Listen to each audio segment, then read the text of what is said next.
gmna uses artificial intelligence for generated speech, visuals, and production. AI-generated content may contain errors. Please verify important information before making decisions or taking action.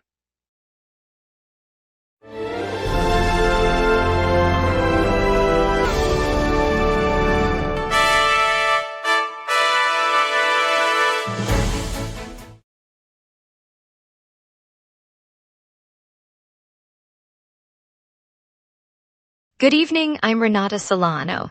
Tonight we'll explore the new Los Angeles County Financial Clinic supporting small businesses, a warning about a jury duty phone scam, and the Pacific Palisades Farmers Market reopening after a long hiatus.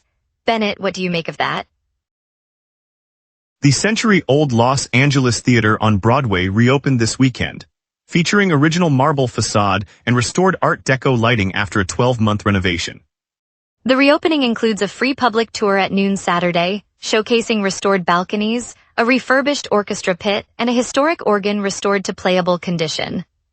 Community leaders plan a series of nightly performances beginning Thursday, featuring classic plays, jazz ensembles, and local dance troupes honoring the venue's historic cultural contributions. The theater's doors are open, the city's spirit alive, and there's much more ahead, lots to get to. Let's begin. Here are our top stories. Los Angeles County is launching a free financial clinic Saturday, aimed at helping local entrepreneurs and small businesses secure capital, cut debt, and build long-term financial resilience. Camila Arriola has the full story. The Los Angeles County Financial Clinic opened its doors Saturday, August 22nd, offering free guidance to local entrepreneurs and small firms. Staff from the County Department of Economic Opportunity and the California Office of the Small Business Advocate are on hand to walk owners through capital raising options, debt reduction strategies, and long-term financial planning. Participants can receive one-on-one counseling, workshops, and access to resources designed to improve their ability to secure financing and stabilize cash flow. The clinic joins a growing roster of technical assistance programs the county has rolled out to support the region's business community. The service is intended to boost financial resilience without any cost to the businesses it serves. Camila Arriola, GMNA News, Los Angeles.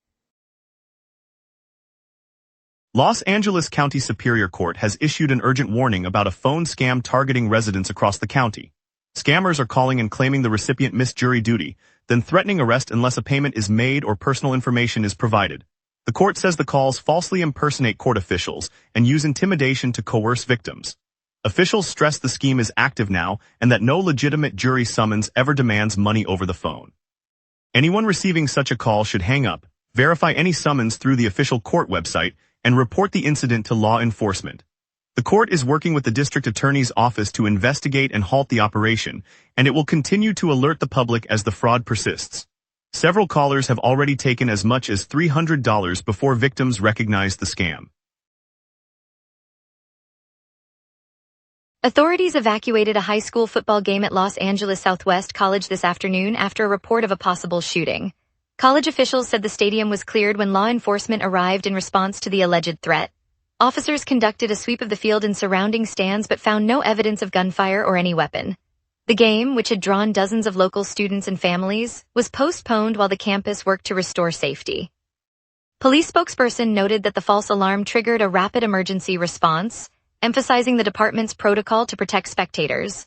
No injuries were reported and the investigation into the source of the erroneous tip continues.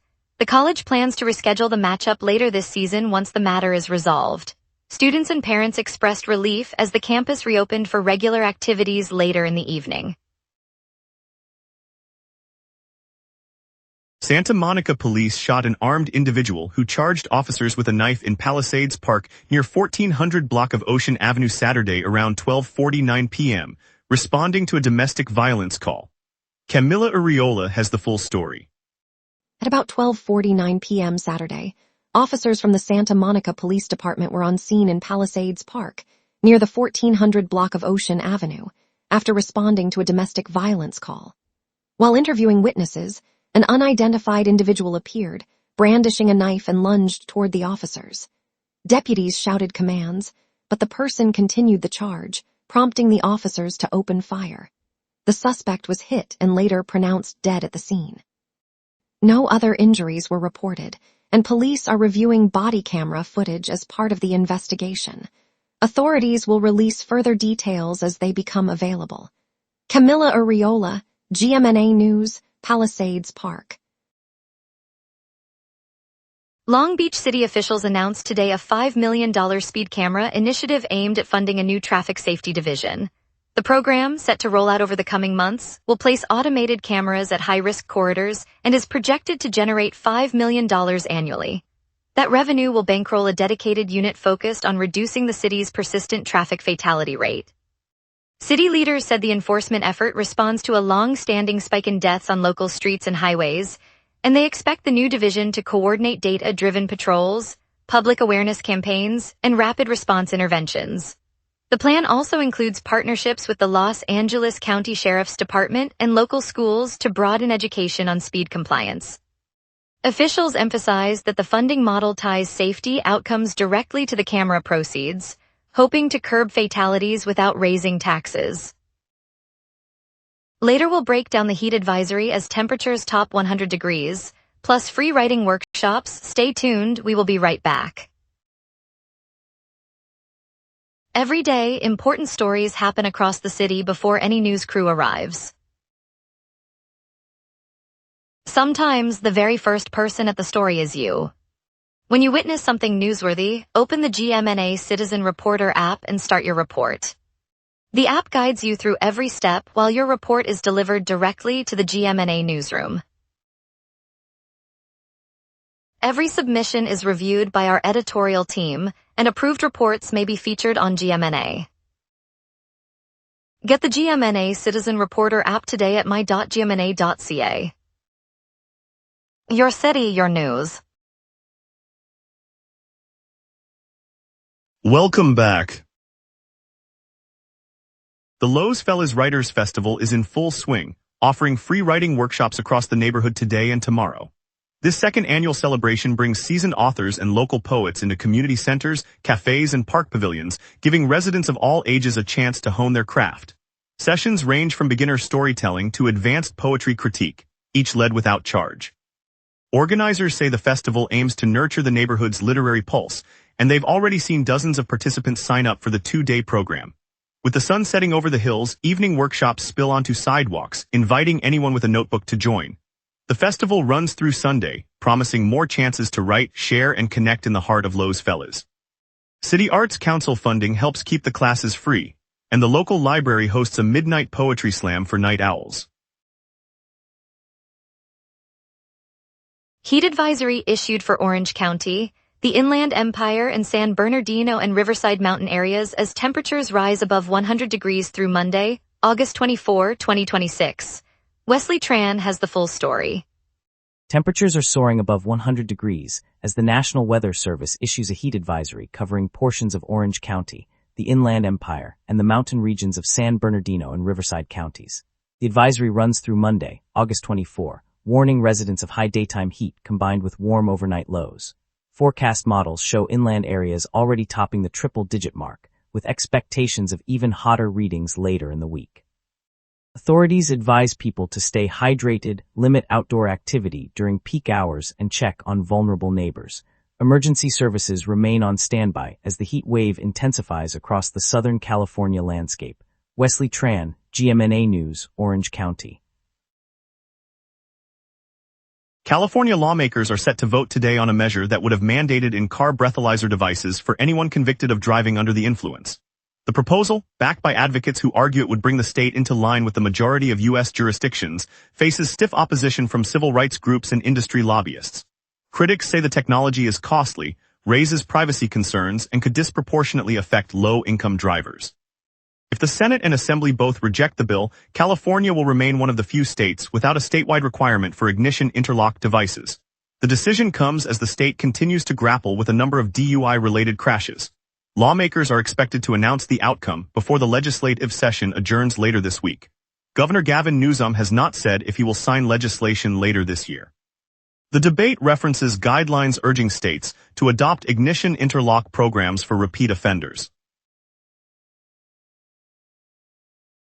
At around 2:45 p.m. on August 21st, a father and his young daughter were riding electric bicycles down the 2300 block of West Avenue J8 in Lancaster when a car struck them and fled. Both victims sustained minor injuries and were treated at the scene before being transported to a local hospital for observation.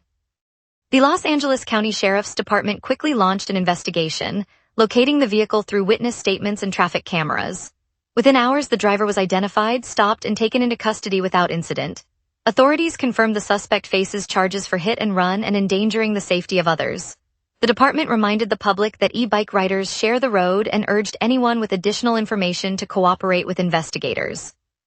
The crash occurred in the Antelope Valley, a growing area of Los Angeles County that has seen an increase in electric bike traffic. Los Angeles County health officials confirmed the first West Nile virus fatality of 2026, urging residents to protect against mosquito bites as the disease spreads. Noel Kirkpatrick has the full story. Los Angeles County health officials have confirmed the first West Nile virus death of the year, a resident who fell ill after a mosquito bite and succumbed despite hospital care. The case was identified at the County Public Health Office, where officials are urging everyone to take immediate steps to avoid further infections. They recommend applying EPA-registered insect repellent, wearing long sleeves and pants during dawn and dusk, and removing any standing water from containers around homes. Mosquitoes that carry the virus breed in stagnant water, so eliminating puddles, bird baths, and clogged gutters can cut the risk. Residents are also advised to keep screens intact and to seek medical attention if they develop fever, headache, or stiff neck. Noel Kirkpatrick, GMNA News, Los Angeles. Now let's check your evening outlook with our weather team for tonight. A subtle ridge of high pressure and a southwest jet keep Los Angeles dry and scorching this evening. On this date, Los Angeles once burned to 90 degrees, a mark set in 2021 during a Pacific-wide heat dome that pushed inland temperatures well above normal.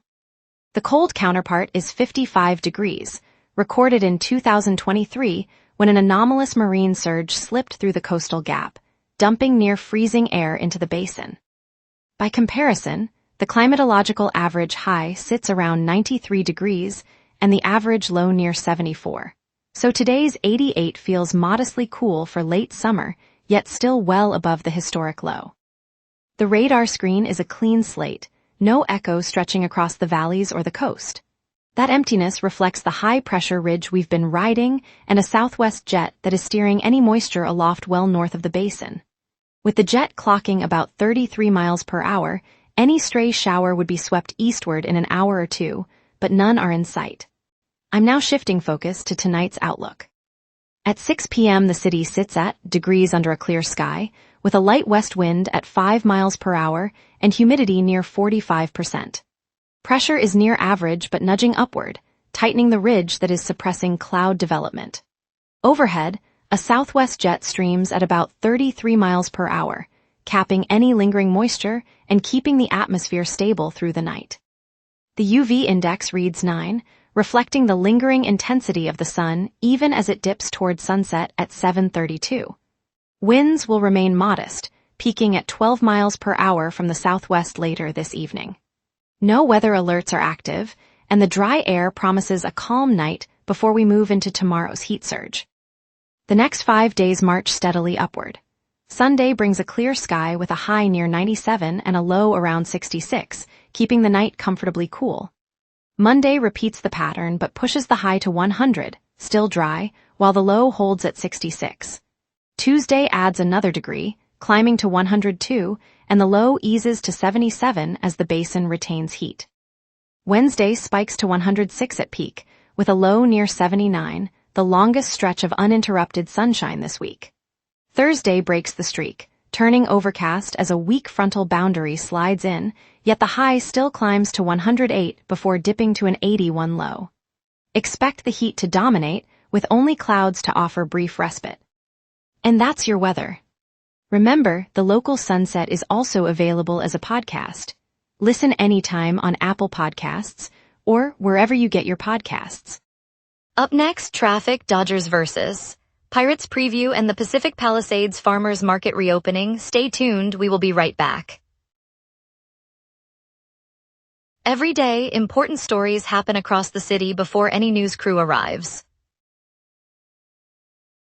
Sometimes the very first person at the story is you. When you witness something newsworthy, open the GMNA Citizen Reporter app and start your report. The app guides you through every step while your report is delivered directly to the GMNA newsroom. Every submission is reviewed by our editorial team, and approved reports may be featured on GMNA. Get the GMNA Citizen Reporter app today at my.gmna.ca. Your city, your news.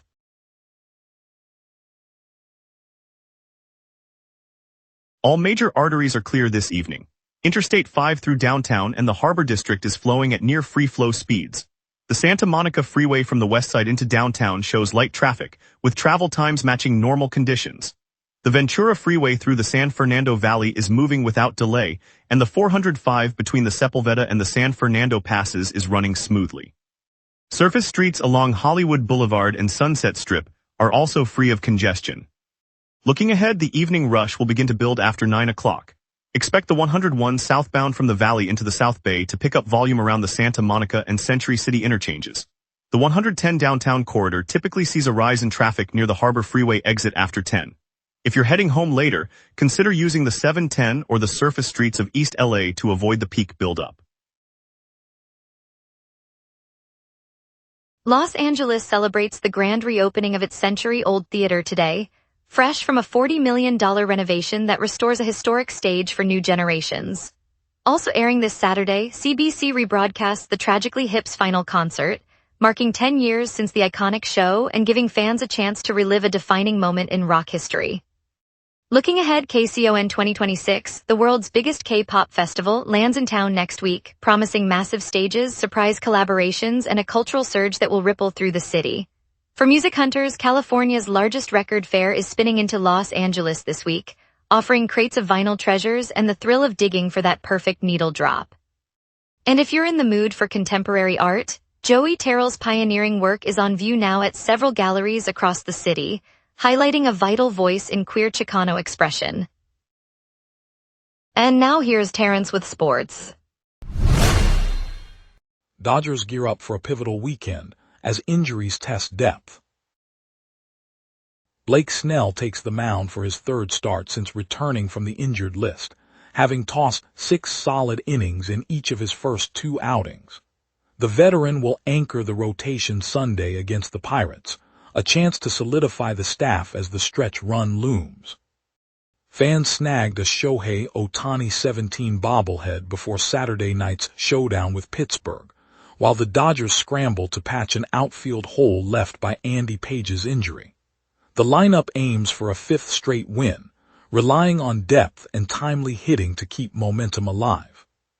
With Andy Page's sidelined for roughly a month, the Dodgers promoted Alek Thomas to fill the center field vacancy.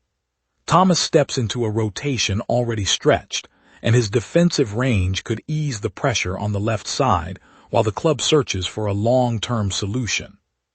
Andy Pages suffered a fractured left hand after a 100 mph fastball caught him in the 3rd inning versus Pittsburgh, landing him on the injured list for 4 to 5 weeks. His loss removes the Dodgers' most productive outfielder, forcing the club to reshuffle the lineup and accelerate call-ups. In Triple-A Oklahoma City, James Tibbs III reached base 5 times, collecting 3 hits, a solo homer and 2 walks.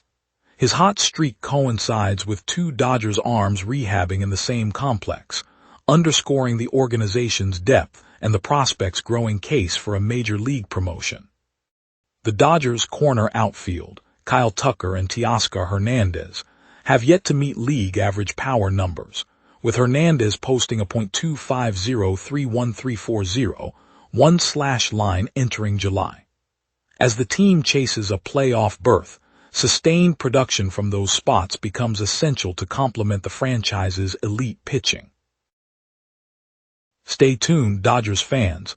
The The race is far from over. Thanks, Terrence. Pacific Palisades Farmers Market, tucked into the heart of Pacific Palisades, is back in full swing after a 19-month pause caused by the devastating Palisades fire. Saturday morning stalls now overflow with crisp greens, heirloom tomatoes, and pastries from neighborhood bakers, while longtime vendors greet shoppers like old friends. Kids chase bubbles near the fountain, and the scent of fresh cilantro drifts through the air. The market's revival not only restores a beloved weekend ritual, but also pumps life into dozens of small producers who rely on those weekly sales to stay afloat. For a community that rebuilt homes and streets, this open-air gathering reminds us that the real foundation of Los Angeles is the people who grow, cook, and share together. Coming up, we dive into the Chatsworth burglaries where 6 suspects were arrested after 2 daring home invasions. Stay tuned. Every day, important stories happen across the city before any news crew arrives. Sometimes the very first person at the story is you. When you witness something newsworthy, open the GMNA Citizen Reporter app and start your report. The app guides you through every step while your report is delivered directly to the GMNA newsroom. Every submission is reviewed by our editorial team, and approved reports may be featured on GMNA. Get the GMNA Citizen Reporter app today at my.gmna.ca. Your city, your news. Welcome back. LAPD announced 6 arrests tied to 2 separate Chatsworth home burglaries on Willowbury Avenue. With surveillance capturing at least 2 intruders around 1 p.m., Camila Uriola has the full story. Police officers responded to 2 separate break-ins on Willowbury Avenue in the 10,600 block of Chatsworth, just after 1 p.m. on August 21st. Surveillance footage captured at least 2 individuals entering the homes, and detectives quickly linked the incidents. By early evening, LAPD announced the arrest of 6 suspects believed to be connected to the burglaries. The arrests were made after a coordinated investigation that traced the suspects, movements, and gathered forensic evidence from the scene. Authorities said the suspects are being held for questioning while the investigation continues. No injuries were reported, and residents were urged to secure their properties. Police reminded the public that the investigation remains ongoing and asked anyone with additional information to contact authorities.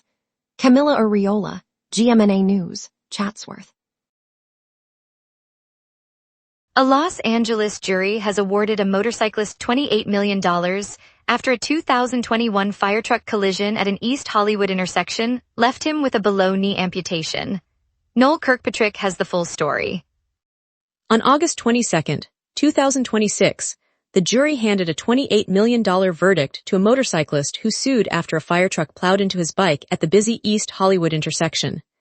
The crash, which unfolded in 2021, left the rider with a below-knee amputation and a long recovery. Witnesses say the fire truck entered the crossroad without yielding, striking the motorcyclist head-on. Lawyers for the rider argued the department failed to train its drivers properly, while the city's defense pointed to the rider's own actions. After years of courtroom battles, the panel found the department liable and ordered the hefty payout. The decision marks one of the largest personal injury awards in the city's recent history. Noel Kirkpatrick, GMNA News, East Hollywood. Thank you, Los Angeles, for joining us on the local sunset. Today's highlight was the county's new free financial clinic supporting small businesses. Stay safe, stay curious, and tune in tomorrow for more stories that matter to our city. I'm Renata Solano signing off. We'll keep you informed.